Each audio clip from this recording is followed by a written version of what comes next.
1816th episode of नागपुर's most happening Facebook live show. Show का नाम है राज की बात Women of the Year के साथ. Really want to thank Parekh Brother Jewelers presenting राज की बात Women of the Year in association with Nagpur's best boutique for women which is पहनावा. धन्यवाद करता हूँ मैं पूजा शेल के live fit with Pooja Shel के नागपुर का हॉस्पिटल बोले तो orange city hospital and of course Anjani exotica live above the ordinary. और हम एट अंजनी एक्सोटिका मेहान कहते हैं कि हम घर बनाते हैं. Stylex a very popular name for kitchens and wardrobes. अगर आप अपने किचन से थक गई हैं तो और अपने अलमारियों को देखकर अब लगता है कि उन्हें बदलने की ज़रूरत है तो आपको स्टाइलक्स की ज़रूरत है. मेरी आज की जो मेहमान है वो एक आयुर्वेदिक डॉक्टर हैं. वो कन्फेडरेशन ऑफ ट्रेडर्स से जुड़ी हुई हैं.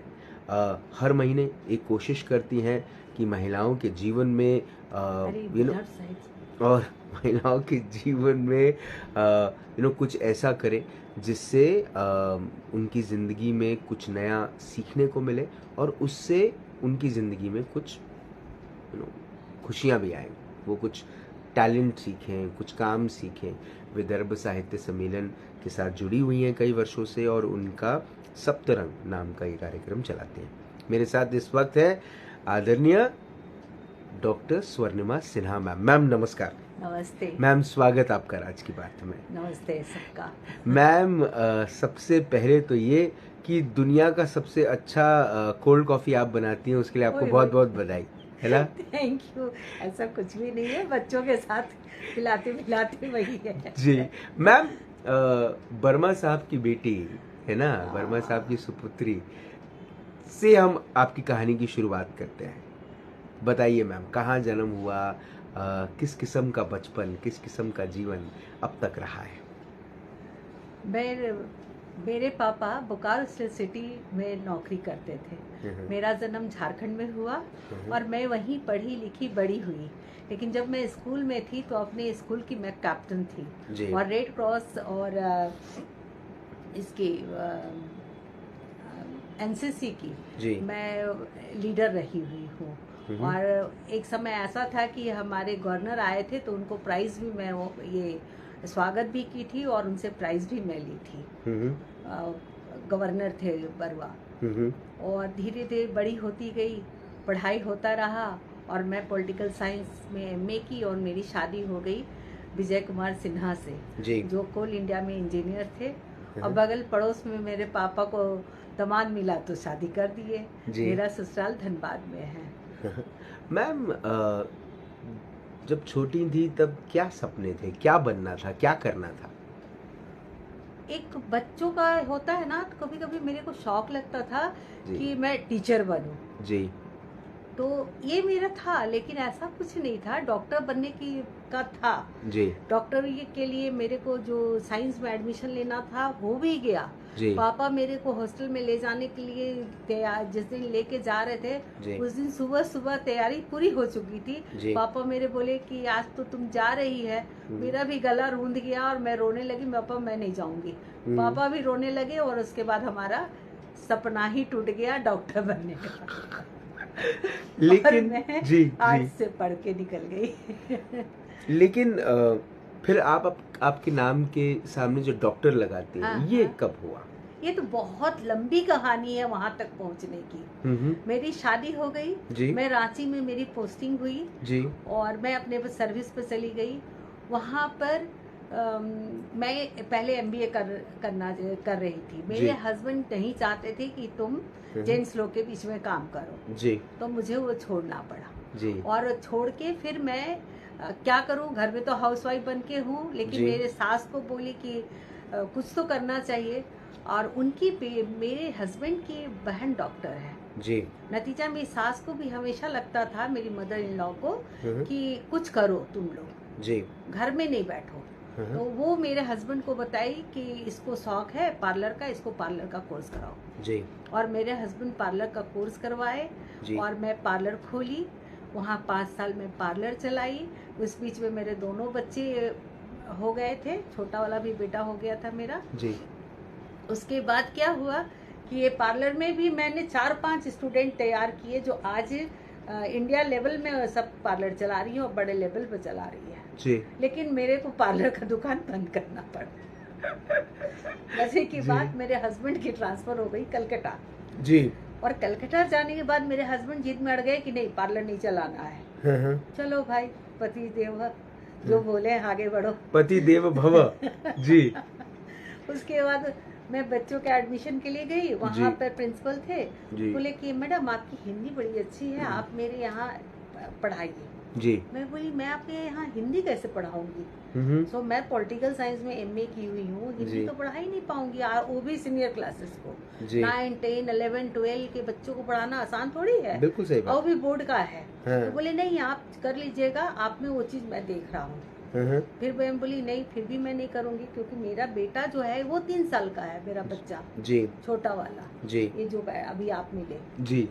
तो वो उतने छोटे बच्चे के साथ में मैं स्कूल कैसे करूंगी। आपका 11 to 5 है और मेरा छोटा बेटा 7 to 11 में जाएगा जी। बोला आपके बच्चे के लिए सब सुविधा मैं दूंगा। वहाँ आया दिए, मेरे लिए रेस्ट रूम दिए, सब कुछ दिए, और वो मेरे आप बच्चे को साथ में रखिए, उसकी सब माने सुविधा मैं दूंगा, ये मेरी जॉब कीजिए आप, मेरे यहाँ हिंदी पढ़ाइए।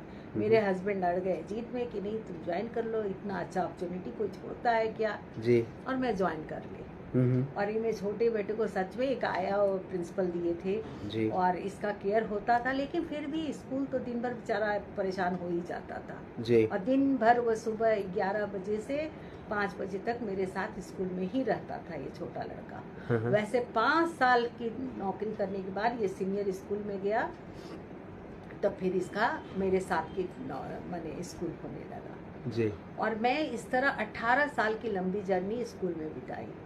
इस बीच में मैं एमबीए की जी, एमबीए नहीं, एमए इन हिंदी की। अच्छा।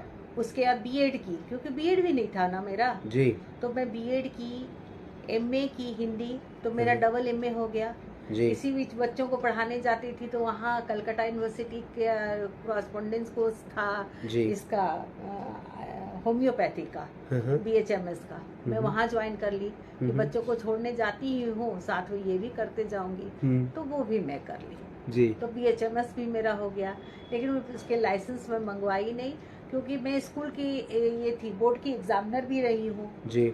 सीनियर लेवल आईसीएसई बोर्ड की एग्जामिनर बनी, 10 साल में एग्जामिनर रही जी। और फिर मेरे पति का ट्रांसफर हो गया नागपुर। अब नागपुर जब मैं यहाँ आई तो नौकरी रिजाइन करना पड़ा जी। नौकरी जब रिजाइन करके आप आते हो 18 साल की नौकरी, तो घर तो काटने को दौड़ता है बिल्कुल। और हस्बैंड मेरे सुबह निकल जाते थे, शाम लौटते थे जी। और मेरे दोनों बच्चे बाहर चले गए थे जी। तो मैं कलकत्ता में अकेले रह नहीं सकती थी, तो मेरे हस्बैंड बोले, बच्चे बोले रिजाइन करो और चले आओ, यहाँ डैडी साथ रहेंगे हम लोग। मैंने डैडी के साथ ही हम ये यहाँ ज्वाइन किया और मैं वहाँ से रिजाइन करके इनके साथ चली आई जी। अब यहाँ बहुत मुश्किल लगता था नागपुर में, करूँ तो करूँ क्या जी। तो फिर मैं वही आयुर्वेदा, नेचुरोपैथी सब करना शुरू की कि अपने को इंगेज रखना है बिल्कुल। इसी बीच में मैं विदर्भ साहित्य सम्मेलन गई, विदर्भ साहित्य सम्मेलन में आना जाना की, बड़ा अच्छा हिंदी का माहौल वहाँ लगता था, मैं भी कविताएं लिखती हूँ, बहुत कुछ ऐसा है जी। तो मजा आता था वहाँ की। फिर मुझे संयोजिका बना दिया गया। इसी बीच में भरतिया जी हैं भैया, उनसे मेरी मुलाकात हुई, तो वो है सो फिर कॉन्फेडरेशन ऑफ इंडिया के मैं ज्वाइन कर ली जी। और वहाँ पर मैं वाइस प्रेसिडेंट हो गई। काफ़ी लंबा सफ़र वहाँ भी मैं की, और हर एक मीटिंग में जाना आना, और बहुत बहुत अच्छा। और भरतिया जी बहुत तरह से सपोर्ट करने वाले इंसान जी। अपना जो एक होता है ना, एक छोटी बहन को कैसे सपोर्ट किया जाता है वो करके, और बहुत ज्ञान देते थे, और उनके प्रोग्राम में ज्ञान भी बहुत मिलता था मेरे को। और हमारा ये शब्दरंग जो है, पहले अंतरंग था, बाद में उसको शब्दरंग नाम दिया गया, और इस कार्यक्रम को भी मैं हर एक द्वितीय मंगलवार को करती हूँ, और आज भी कर रही हूँ करीबन 8-9 बरस से। ये जो पूरी की पूरी जर्नी अगर हम आपकी देखें तो इस जर्नी में कौन सी ऐसी चीज़ है जब पलट कर देखती हैं तो आपको ऐसा लगता है कि वो कर लेना चाहिए था? कर लेना चाहिए था। वो जब पलट कर देखती हैं तो क्या आपको ये बात कर रहे थे कि उस दिन जिस दिन मैं हॉस्टल के लिए निकल रही थी और बाबूजी ने जब मुझसे कहा कि तुम जा रही हो, तो क्या उस समय कमजोर अगर नहीं पड़ती तो हाँ। आज शायद कहीं और होती? आज मैं सच में डॉक्टर होती, क्योंकि वो कमजोरी शायद पापा का प्यार और मेरा भी पापा से अटैचमेंट बहुत रहा था जी। इस कारण मैं फिसल गई, लेकिन शायद मेरे नाम के आगे डॉक्टर लगना था, इसलिए मैं BHMS भी की और आयुर्वेदा नेचुरोपैथी भी की। आप अपने जीवन में जो क्रेडिट्स जब देते हैं तो उसमें एक बहुत बड़ा क्रेडिट आप हमेशा, आपने भी जब आप अपनी कहानी बता रही थी तो उसमें आपने कहा कि मेरे हस्बैंड ने ये कहा तो मैंने ये फॉलो किया, उन्होंने ये कहा तो उन्होंने ये फॉलो किया, पति देव भव, जिसके ऊपर में आप भी हंसी मैं भी हंसा। लेकिन अमूमन महिलाएं प्रोटेस्ट भी करती है, तो ऐसे हालात भी तो आए होंगे जब आपने रिवोल्ट किया होगा, प्रोटेस्ट किया होगा? प्रोटेस्ट देखिए, मेरे को बहुत इच्छा थी कि मैं पार्लर से करके आई हूँ तो पार्लर में ही बढ़ूं। हाँ। लेकिन ये नहीं सुने, उस समय एकदम जिद में अड़ गए कि नहीं, पार्लर नहीं करना है तो नहीं करना है जी। और इनका एक रहा हमेशा कि मैं जो बोलता हूँ उसको करना ही है जी। ये चीज रहा इनके साथ में। तो मैं ढलती ही चली गई, वैसा ही एक नेचर हो जाता है। वो कोई माने इंसान जान के भी नहीं कहो या कहो कि वो लाइफ का हम लोग का पार्ट था जी। कि जो बोल रहे हैं बस घर में उस तरह से ढलते चले जाओ और वैसे मैं अपने खुश रह लो और वही करते चली गई मैं। ये जब नागपुर आई, हाँ। और नागपुर में फिर वक्त और निकला जब आप विदर्भ साहित्य सम्मेलन से जुड़ी और जब अब सप्तरंग जो कार्यक्रम आप करती हैं, क्या महिलाएं आपसे मिलती हैं? क्या महिलाएं जब अपने दर्द, दुख, परेशानी, चैलेंजेस, ऑब्स्टिकल्स, इसके बारे में आपसे जब चर्चा करती है तो क्या अब, क्योंकि आपका everything is so settled, husband भी जॉब से अभी अभी रिटायर हुए हैं, काफ़ी वक्त आपके साथ स्पेंड करते हैं, बच्चे भी बड़े हो गए हैं, स्थापित हैं, कोई दिक्कत नहीं है, तो क्या आप उनका दर्द अपने अंदर लेकर चलती हैं? वो महिलाएं जो आपको मिलती हैं, बात करती हैं, अपने बारे में बताती हैं? मेन तो वही होता है, यदि आप किसी भी संस्था में काम कर रहे हैं जी। और किसी के लिए कुछ कर रहे हैं तो उनका दुख दर्द बांटना ही सबसे पहला काम हो जाता है। और वो काम यदि हम न कर पाए, उनके मन के भाव को न समझ पाए, तो फिर कैसे हम क्या एक वो परिवार जैसा होता है कोई संस्था, उसको आप लेके नहीं चल सकते हैं। क्या महिलाओं को अभी भी अपॉर्चुनिटीज नहीं मिलती? क्या अभी भी उनको दिक्कतें हैं? है, ग्राउंड लेवल पे जाइए ना तो अभी भी है, वो है परेशानी। कल मुझे किसी ने कहा कि आप हर चीज के लिए प्रशासन और सरकार की तरफ नहीं देख सकते। क्या महिलाओं को अपॉर्चुनिटीज नहीं मिलती? क्या इसके लिए कहीं ना कहीं हम उम्मीद से देख सकते हैं प्रशासन और सरकार की तरफ?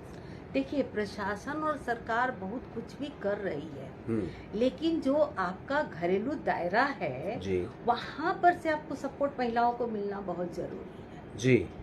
यहाँ पर ही आपको बैरिकेड डाल दिया जाएगा या फिर एक लक्ष्मण रेखा डाल दी जाएगी तो महिलाएं कहाँ क्या कर पाएंगी? ठीक है, आप पुरुष जाति बोलते हैं नहीं तुम निकलो काम करो, लेकिन यदि आप कदम बाहर निकालते हो तुम तो घूमते ही रहती हो, या तुम्हारा तो समय ही नहीं है घर के लिए या उनके खाने का या उनके काम के लिए 2 मिनट आगे पीछे हुआ तो आपको ताना सुना दिया गया, तो महिलाएं कहीं न कहीं क्षुब्ध हो जाती हैं और वो फिर दायरे में अंदर चली जाती हैं। क्या पुरुष को बदलने की जरूरत है? क्या मानसिकता पुरुष की सही नहीं बदल पाएगी, टाइम लगेगा। जब आप कहती हैं टाइम लगेगा तो कितना टाइम लगेगा? अब 75 साल तो गुजर गए। 75 साल गुजरने से क्या होगा? हम ही मान लोग पाल रहे हैं ना बेटों को भी और बेटियों को ही जी। तो बेटियों और बेटों में अंतर तो थोड़ा सा हो ही जाता है ना। अच्छा, कहीं ना कहीं लड़कियां भी सीमा दायरा क्रॉस कर रही हैं जी। हमारे उम्र को छोड़ दीजिए, हमारी उम्र से बाहर निकलिए जी। अभी के यंग जनरेशन में आइए तो बहुत परिवर्तन आ चुका है। हम अपने उम्र के हिसाब से या हमसे 10-20 बरस बाद वाले उम्र की बात में करें जी, अभी चेंज कर चुका है। तो अब आपको ऐसा लगता है कि जो मर्यादा है, हाँ, वो जहाँ होनी चाहिए वहाँ है? देखिए, मर्यादा बहुत हद तक तो नहीं है, छूट दी गई है जरूर, लेकिन उस छूट को थोड़ा गलत तरीके से भी आजकल महिलाएं ले रही हैं। वक्त के साथ ये जो नंबर ऑफ डिवोर्सेस बढ़ रहे हैं, हाँ। पहले फैमिली कोर्ट में लोग दिखते नहीं थे, बहुत गिनती के एक दो लोग दिखते थे, नहीं तो, और अब तो भारी भीड़ रहती है। हाँ। क्या वजह आपको लगता है आजकल क्यों शादियां टिक नहीं पा रही हैं?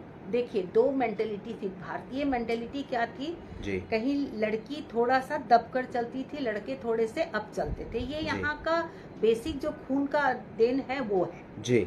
अब वहाँ पर हम तुमसे किसी से कम नहीं वाला, दोनों राग अलापेगा, तो क्या एक तलवार मयान में दो तलवार रह सकता है? आज वो वाली बात हो रही है, और इसी कारण कोर्ट में डिवोर्स बढ़ रहा है। किसको झुकना चाहिए? दोनों में समझदारी आनी चाहिए, दोनों में बराबरी का जिम्मा मानते हो तो एक दो दायरा होता है, बाहर का दायरा और घर का दायरा। लेकिन घर के दायरे में भी मेरे जो समझ में आता है, जैसे बाइयाँ आ रही हैं, बाइयाँ को एक लड़की बड़े अच्छे ढंग से समझा देगी कि भाई ऐसे रोटी बना लेना, ऐसे कर लेना, वो कर लेना, क्योंकि आप नौकरी कर रहे हो, आपको सपोर्ट चाहिए बाइयों का। बिना सपोर्ट का आप नहीं कर सकते हो, कहाँ से करोगे दो जगह? तो सपोर्ट में उन पर नजर रखना, वो सब्जी धो रही है कि नहीं, वो ठीक से काम कर रही है कि नहीं। मैंने अपने आंख से देखा है, बिना सब्जी धोए काटी और छौंक मारी।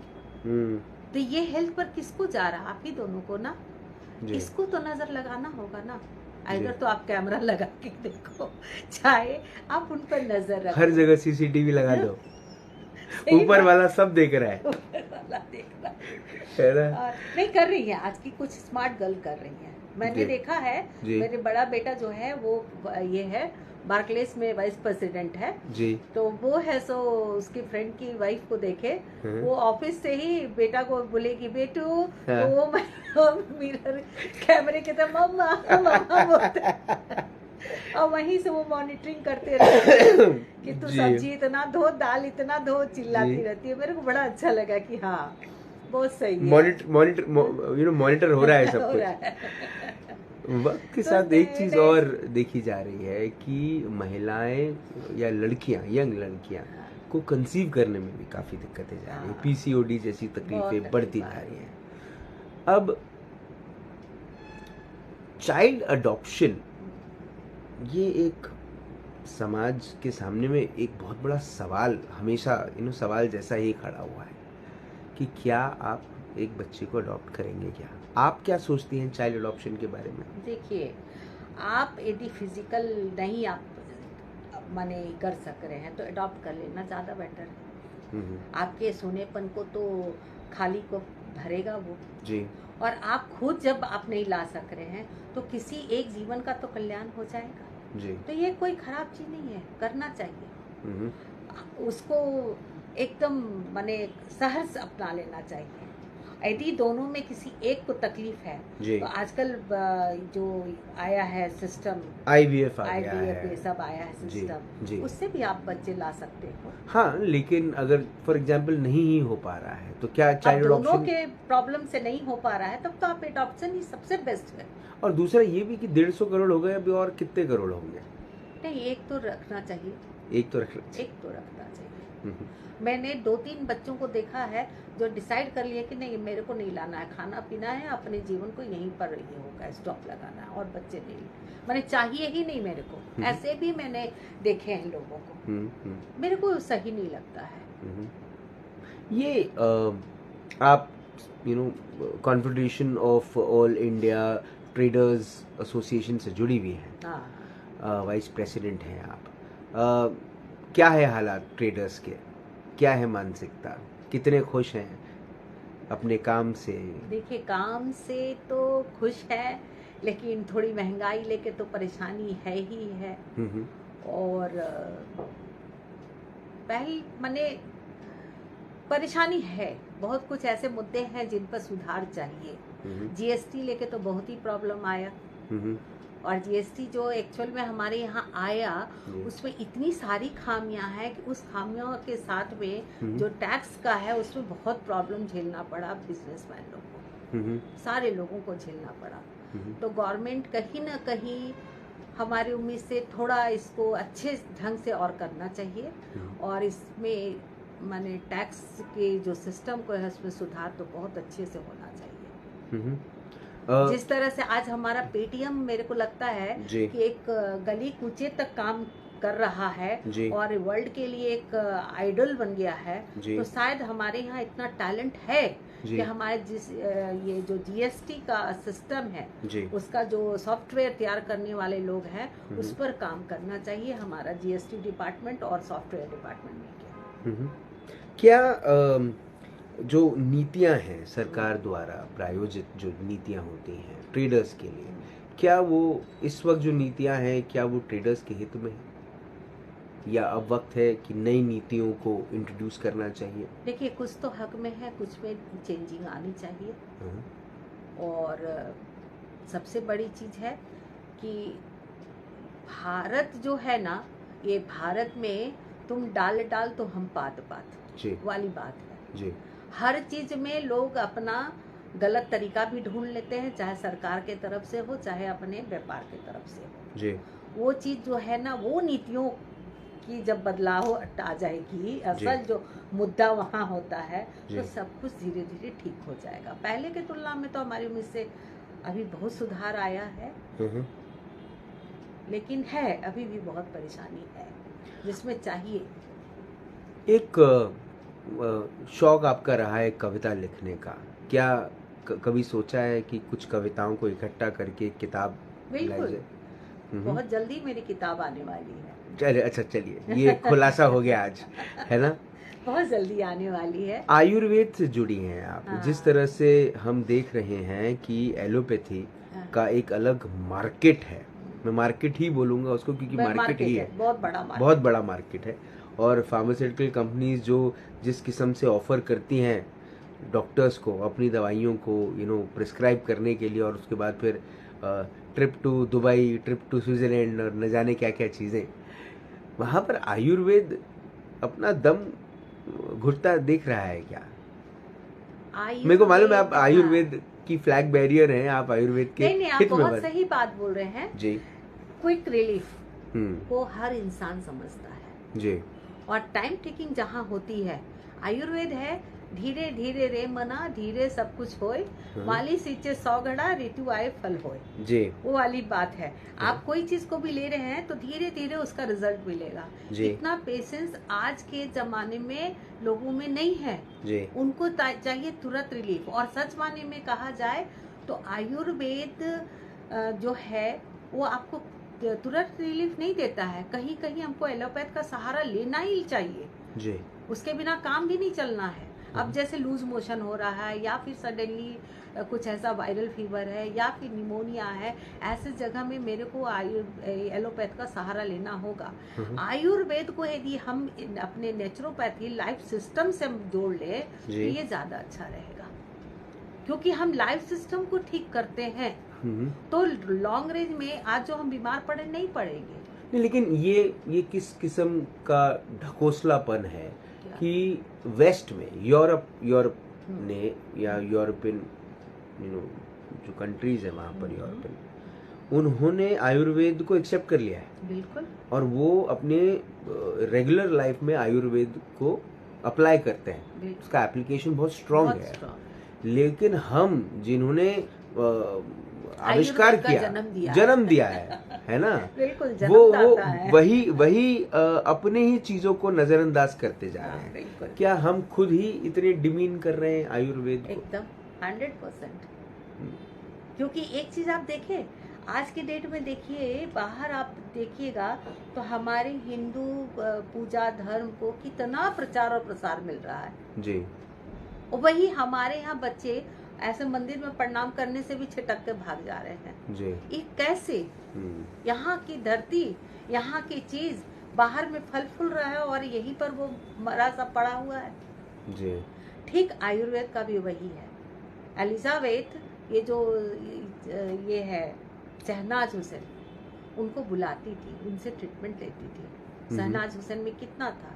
एक तो बहुत बड़ा हमारे यहाँ थोड़ा पैसा वाला भी प्रॉब्लम होता है, क्योंकि आयुर्वेद महंगा हो जाता है और महंगा के पीछे लोग भागना नहीं चाहते हैं। सस्ते में क्रोसिन आ रहा है, खा 5 रुपए की गोली, 2 रुपए की गोली, 100 रुपए मेरा इलाज हो रहा है। डॉक्टर गए, एक इंजेक्शन लगा दिया। बाई लोग बोलती ना, गए थे ना बहुत भाभी, एक इंजेक्शन लगाया, एक टैबलेट दिया, मैं ठीक हो गई। अभी मैं आयुर्वेद की उसकी दवाई खिलाऊं तो उसको 15 दिन तो लग जाएगा। तो मैं भी चाहूंगी कि 15 दिन, लेकिन जड़ से भी तो ठीक हो जाएगा। उसके अलग बेनिफिट भी तो है। समझ नहीं है ना, समझ नहीं ना है कि हमको तुरंत नहीं स्वस्थ, ठीक है अभी कर ले रहे हैं, लेकिन लॉन्ग रेंज के लिए हम आयुर्वेद को लेते जाए, अपने नेचुरोपैथी के सिस्टम को हम अपनाते जाए, तो क्या होगा, नेचुरोपैथी में कितना शरीर का ओवरहॉलिंग हो जाता है। तो ये तो मशीन है ना। आप मशीन में कार खरीदते हो, 10,000 जाके सर्विसिंग कराते हो, तो आप अपने शरीर की सर्विसिंग क्यों नहीं करते हो? उसके सर्विसिंग के लिए आपको आयुर्वेद और नेचुरोपैथी का सहारा लेना होगा। और जब आपका शरीर जो करोड़ों का है, एक आंख चला जाए तो मिलता नहीं है, हाथ चला जाए तो वापस नहीं मिलेगा, इसके बल पर आप चल रहे हो, इसकी सर्विसिंग क्यों नहीं करते हो? और इसकी सर्विसिंग नेचुरोपैथी और आयुर्वेद से ही हो सकता है। इस चीज को समझाना होगा। मैं आपसे अमूमन महिलाओं से उनकी उम्र नहीं पूछी जाती, लेकिन I am sure you are 50+। मैं ऐसा समझ के चल रहा हूँ 60 पहुंच रही है। ठीक है। लेकिन एक चीज जो पिछले 50-55 वर्षों में स्वर्णिमा जी में बदली है, और एक ऐसी चीज जो आई एम श्योर बहुत सारी चीजें बदली होंगी, पर एक ऐसी कोई चीज जो बिल्कुल नहीं बदली आप में, वो क्या है? वो है, सच माने बोला जाए तो मेरे को हंसने बहुत आदत है जी। और मेरे को लगता है ना कि परेशानी तो जीवन का एक पार्ट है ही है जी। कितना ढोते चलोगे, हंस लो, बोल लो, सबके साथ में दुआ बटोर लो, शायद यही मेरे काम आ जाएगा। इसलिए मैं हंसते खेलते मस्त रहती हूँ। आप राजनीति के बारे में कभी सोचा आपने कि आपको अगर कोई पॉलिटिकल पार्टी टिकट दे तो क्या आप इलेक्शन लड़ेंगी? अभी तक तो नहीं सोचे हैं जी, लेकिन बहुत कोई मेरे को बोलता है। कल की एक बात बता रही हूँ, मेरी फ्रेंड है जी। तो कल अंतरंग का सप्तरंग का कार्यक्रम था, तो मैं सप्तरंग का कार्यक्रम में वो प्रगति पाटिल है ना जी, उनको चीफ गेस्ट बुलाई थी, आदरणीय प्रगति पाटिल को जी। और हमारा विषय भी था आध्यात्म और आधुनिकता। इस विषय पर हम लोग कल परिचर्चा रखे थे जी। तो वहाँ पे मेरी एक फ्रेंड है निर्मला पांडे, उनके ना मोबाइल छूट गए थे जी, तो कार में छूट गए। मेरी फ्रेंड मेरे एक वहीं के विदर्भ साई सम्मेलन के एक अविनाश जी हैं, वो फ़ोन किए कि मैडम ऐसा ऐसा हुआ है, स्वर्णिमा जी, ये निर्मला जी का ऐसा मोबाइल छूट गया है, आपको पता है? नहीं मिला, जरा पता लगाइए विदर्भ साई सम्मेलन में। तो मैं बोली कि अच्छा ठीक है देखती हूँ, उनको तो मिल गया था, फिर कैसे ऐसा बात हुआ? मैं बोली, तो मैं एक और है फ्रेंड, उनको फ़ोन लगाएं कि दीदी ऐसी सी बात थी, उनके हस्बैंड को लगाई, हस्बैंड ने उठाया। तो फिर मैं सरोज जी को फ़ोन लगाई कि ऐसे बोली देखो ना मेरे कार में रह गया है, मेरे को कार खोलना नहीं आता है, अब होगा तो कैसे? तो बोली रुकिए मैं आ रही हूँ, क्योंकि बेचारी को नहीं आता है, उम्र है जी। फिर मैं गई, फटाफट उनका कार खोली, उनके कार से मोबाइल ले जाके और मैं निर्मला दीदी को दे दी। फोन आया अविनाश जी का, तो बोल रहे हैं अबर विदर्भ साहित्य सम्मेलन के चुनाव में आप ही को कर आप ही को टिकट दिलवा। कल रात हम लोग इतना हंसे है ना जी इस बात लेके, आपको वही क्वेश्चन आज आप कर डाले हो। नहीं, लेकिन क्या आपको ऐसा लगता है कि राजनीति में किस किस्म के लोगों को आना चाहिए? क्या सोचती हैं आप? क्या जो लोग जिस किस्म के हम देख रहे हैं इस वक्त राजनीति में, क्या वो सही है? राजनीति ऐसा क्षेत्र है ना कि जो सही पथ पर चलने वाले होते हैं, हमारे उम्मीद से उसको टिकने नहीं देते, धुल जाते हैं, वो टिकने नहीं देते हैं। या फिर आप उनके रंग में रंग जाओ तो आगे बढ़ सकते हो, नहीं तो कहीं ना कहीं आप क्रश कर दिए जाओगे। कुछ ऐसी राजनीति क्षेत्र को मैं बहुत अच्छे से नहीं जानती हूँ, लेकिन मेरे को कहीं ना कहीं लगता है कि जो इंसान इतना बढ़िया से था, जो एक अलग ही पर्सनालिटी थी, वहाँ जाकर भी वो कहीं ना कहीं लाचार सा कैसे दिखता है, वो मेरे को 1-2 लोगों से देखने को समझ में आ रहा है कि शायद कुछ ऐसा है। आध्यात्म नहीं सकता है कि आध्यात्म के बारे में क्या सोचती हैं? ईश्वर से कितना कनेक्ट करते हैं? ईश्वर से कनेक्ट करने की बात बोलिए तो मेरे को बहुत ज्यादा तो इसमें नहीं है। बस मेरे से यही रहता है कि आप किसी का बुरा मत कीजिए, पीठ पीछे भी किसी के लिए बुरा मत कीजिए। आप मन स्वच्छ रखिए, शायद ईश्वर से आप अपने आप कनेक्ट हो जाइएगा। मेरा शायद सोच यही है। और मैं बहुत छोटी थी तो मेरी मम्मी हमेशा बोलती थी कि पीठ पीछे क्यों शिकायत कर रही हो किसी की, तुम्हारी बोलियां जैसे टेलीपैथी होती है ना, आकाश में विचरण कर रहा है 2 आत्मा जी, आपस में मिलेंगे और बात करेंगे, तुम शिकायत करोगी तो शायद तुमको उसका रिटर्न तुमको ही ऊपर से मिलेगा, इसलिए वो गलत काम मत करो। तो मेरे दिमाग में शायद वही बैठा हुआ है, उसी बात को मैं लेके चलती हूँ। और टेलीपैथी में नहीं होता है मैंने आपको याद किया और आप चले आए या आपका फोन आ गया जी, तो वो कॉन्सेप्ट मेरे को लगता है कि सही है, क्या जरूरत है ऐसे तो। लेकिन है तो बहुत उतार चढ़ाव जीवन में, और बहुत तरह तरह के लोग देखने को, सुनने को, समझने को मौका मिला है इस लंबे दौर में। बहुत कुछ ये हुआ, लेकिन हाँ चल रहा है इसी संसार में रहना। खुद से बात करती है? खुद से बात तो कभी कभी तो होता ही है कि अपने आत्म को, माने अपने मन को समेटने के लिए कहीं कहीं बहुत आहत होना पड़ता है जी। समाज हो, परिवार हो, कहीं ना कहीं आहत मिलती है। ऐसा नहीं है जी, कि आदमी बिना ठोकर लगे आगे बढ़ता चला जाएगा, या ठोकर पत्थर चलाने वाले बैठे हैं, ये भी होता है जी। तो आपको अपने पैर में ठोकर लगना, चाहे दूसरे के द्वारा पत्थर बरसाना, दोनों कहीं ना कहीं आपके आत्मा को हिलाता है। उस समय आपको अपने को, मन को समेटना पड़ता है और फिर हिम्मत जुटा के आगे बढ़ना पड़ता है। कौन सा ऐसा लम्हा है जो परिवार बचपन में माता पिता के साथ गुजरा, ऐसा कौन सा लम्हा है जो अभी भी दिल में बड़ा तरोताजा है? तरोताजा, जिन्हें जिस लम्हे को याद करके मुस्कुराती है और कई बार आंखें भी नम हो जाती है। आंखें तो नम होती है तब, वो तो पल मैं भूल ही नहीं सकती हूँ, मेरे पापा का इस दुनिया से जाना। शायद मैं पापा से ना बहुत प्यार करती थी, और पापा भी मेरे को बहुत प्यार करते थे। और मेरा था ना, कोई भी एक पापा साड़ी खरीद के लाए, ड्रेस खरीद के लाए, तो उसका मैं ऐड आता था ना, उसके तरह से थोड़ा स्टाइल पापा के आगे मारने का मेरा स्वभाव था जी। और मैं उसे ही स्टाइल मार, देखिए पापा कितना अच्छा है करके कर लेती थी। जब पापा चले गए थे, शायद 5-6 साल मैं अपने को इस चीज से निकाल नहीं पाई थी। और फिर मेरी मम्मी आई मेरे पास में और एक साड़ी बड़ी प्यारी सी लेके आई थी मेरे लिए। मैं वो साड़ी को ऐसे हाथ पे डाल के, मम्मी देखो ये कैसा है कर, जैसे पापा के पास करती थी। मेरी मम्मी मेरे से लिपट के रोई थी और बोली थी आज मेरी बेटी वापस आ गई। वो मेरे को लम्हा आज भी मैं नहीं भूलती हूँ कि वो पापा का प्यार मैं अभी भी नहीं भूल पाऊंगी। बहुत अलग था वो, एक फैमिली बॉन्डिंग हम लोगों की। तीनों भाई बहन, हम 3 भाई बहन हैं जी। और तीनों भाई बहन की बॉन्डिंग और अपने पापा मम्मी का प्यार, ये 5 का एक अलग ही था, अलग। कितने वर्ष हो गए विवाह को? मेरे करीबन 40 वर्ष हो जाए। 40 वर्ष होने वाले हैं। पिछले 40 वर्षों में आई एम श्योर सिन्हा साहब को, सिन्हा साहब आपसे बहुत कुछ सीखे होंगे। आप उनसे क्या सीखे? उनसे मैं क्या सीखी नहीं सकती हूँ। बहुत कुछ।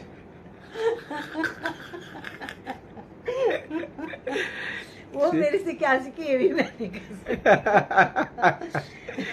बीच बीच में प्यार भी होता है, पटाखे भी फुटते हैं, दोनों मिलके गाड़ी चल रही है, चल रही है। आगे क्या करना है? हो गया ना, बकेट लिस्ट होती है, बकेट लिस्ट में क्या क्या? बहुत कुछ, बहुत कुछ है करने का। देखिए कर पाते हैं कि नहीं कर पाते हैं। बस आगे मेरा यही सोचना है कि जब तक जीवन है कुछ नया सोचो, आगे बढ़ो। अब समय है, परिवार का भी 2 बच्चे हैं मेरे, दोनों बेटे हैं, एक मेरी बहू है, अभी तो 3 है, छोटे की शादी करूंगी तो ये 4 हो गए, हम दोनों हो गए जी। तो सबके विचार से, और मेरा आदत है मैं दोनों बेटों को बोलूंगी, बहू को बोलूंगी, हस्बैंड को बोलूंगी, सबको अपनी बात, अपनी मन की बात बोलते चलूंगी कि हाँ ये बात करना है। सब कितना कब क्या सपोर्ट देगा वो तो समय ही बताता है, उसी के अनुसार ढलना ही पड़ता है, चलना पड़ता है। ये मेरा आखिरी सवाल होगा आपसे। अच्छा। अगर जिंदगी की एक सुनहरी किताब लिखी गई, उस किताब के एक सुनहरे पन्ने पर ये नाम लिखा गया, डॉक्टर स्वर्णिमा वर्मा सिन्हा, उसके नीचे कौन सी ऐसी लाइन, कौन सा ऐसा कोट, कौन सी ऐसी बात, कौन सी ऐसी सोच लिखी रहनी चाहिए जिसे पढ़ने के बाद लोग आपको हमेशा याद रखें?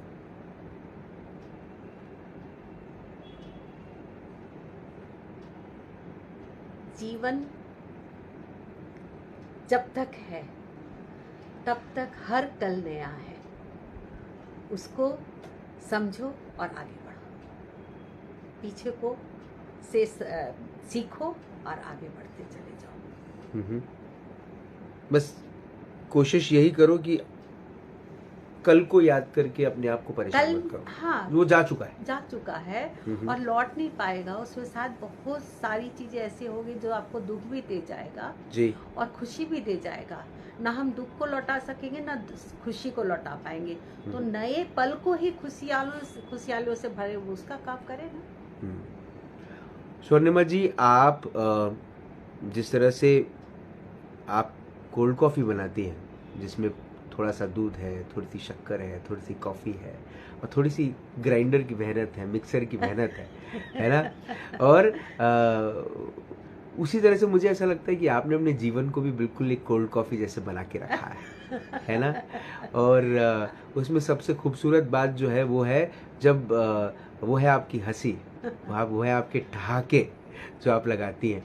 मुझे ऐसा लगता है कि आपकी मुस्कुराहट, आपकी हंसी जो है वो ये प्रतीत करती है कि आप अपने जीवन को कितना रोज एंजॉय करने की कोशिश करती हैं, हर पल में कितना एंजॉय करने की कोशिश करती हैं। होना चाहिए। आप जिस तरह से लोगों के जीवन में एक इंस्पिरेशन स्वरूप आप लोगों को मार्गदर्शन देने में मदद कर रही हैं, लड़कियों को, महिलाओं को जीवन में कुछ करने के लिए एक अपॉर्चुनिटी दे रही हैं। आप ऐसा ही अच्छा काम करती रहें, आप हमें ऐसे ही इंस्पायर करते रहें। आपने अपना वक्त दिया, आपने हमसे बात करी, आपने हमें कॉफ़ी पिलाई, इसके लिए बहुत बहुत धन्यवाद। थैंक यू, आपको भी thank you so much. Doctor Swarnima Sinha ma'am से बात हुई, मुलाकात हुई in this exclusive episode of Raaz Ki Baat. Episode ख़त्म करने से पहले ये है आज की राज की बात। आज सुबह जल्दी उठ गया था, तो मोबाइल पर आप भी वही करते हैं कई बार जो मैं कर रहा था, और वो है इंस्टाग्राम की रील्स देखना। मैं अक्सर देखता हूँ, तो उसमें एक रील देखी और बड़ी खूबसूरत रील, मतलब दिल को छू गई वो रील, और वो है कि हम बाय बाय क्यों करते हैं। ये जब हम कहते हैं ना बाय बाय बाय बाय, तो हम ये बाय बाय क्यों करते हैं। तो इसमें बड़ी खूबसूरत बात जो किसी ने कही, वो कहते हैं कि ये बाय बाय का मतलब होता है मिटा दो जो हो गया, मिटा दो, मिटा दो जो हो गया, मिटा दो जो खो गया, मिटा दो जो किया बुरा, मिटा दो जो हुआ बुरा, फिर मिलेंगे बिना शिकवा गिले के, तब तक बाय बाय। ये है बाय बाय का मतलब। और कुछ लोग हम चाहते हैं कि कभी बाय बाय ना करें, स्वर्णिमा सिन्हा जैसे लोग जो समाज में एक ऐसा एग्जाम्पल सेट करते हुए हैं, जिन्हें लोग फॉलो करते हैं, समझते हैं, जानते हैं और उनके दिखाए हुए रास्ते पे चलना चाहते हैं। और क्योंकि उस रास्ते में लोगों को ये विश्वास है कि आने वाले वक्त में इस रास्ते पर जब हम चलेंगे तो हमें सुख ही मिलेगा। एक पापा की लाडली जो अपने पिता के मार्गदर्शन से चलती थी, सिर्फ पिता एक पल के लिए कमज़ोर हुए तो डॉक्टर नहीं बन पाई, लेकिन जीवन ने फिर डॉक्टर बना दिया। अपने हस्बैंड की बातें और सजेशंस पे चलने वाली ऐसी मार्गदर्शिका मुझे ऐसा लगता है कि समाज में और भी आए, बहुत ज़रूरी है। समाज के प्रति सबका एक दायित्व है, एक जिम्मेदारी है, जो जिम्मेदारी निभाना बहुत ज़्यादा ज़रूरी है। जावेद अख्तर की एक बड़ी अच्छी कविता उन्होंने लिखी और वो है कि ज़िंदगी है तो ख्वाब हैं तो मंजिलें, मंजिलें हैं तो रास्ते हैं, रास्ते हैं तो फासले हैं, फासले हैं तो मुश्किलें हैं, मुश्किलें हैं तो हौसला है, हौसला है तो विश्वास है। क्योंकि एक फाइटर हमेशा जीतता है। फाइटर बनना बड़ा ज़रूरी है महिलाओं के लिए। अगर आप आने वाले वक्त में अपने बच्चों के लिए एक अच्छा समाज चाहती हैं तो आपको आज फाइटर बनना पड़ेगा। आपको खुलकर बोलना पड़ेगा, उठना पड़ेगा। चार दीवारी घर की नहीं लेकिन मन की चार दीवारी से निकलना होगा। आपको अपने आप को इतना सक्षम बनाना होगा कि किसी भी पल में जब आपकी ज़रूरत पड़े, ना ही सिर्फ आपके परिवार को लेकिन इस समाज को भी, तो आप अपना योगदान वैसे ही दें जैसे स्वर्णिमा सिन्हा दे रही है।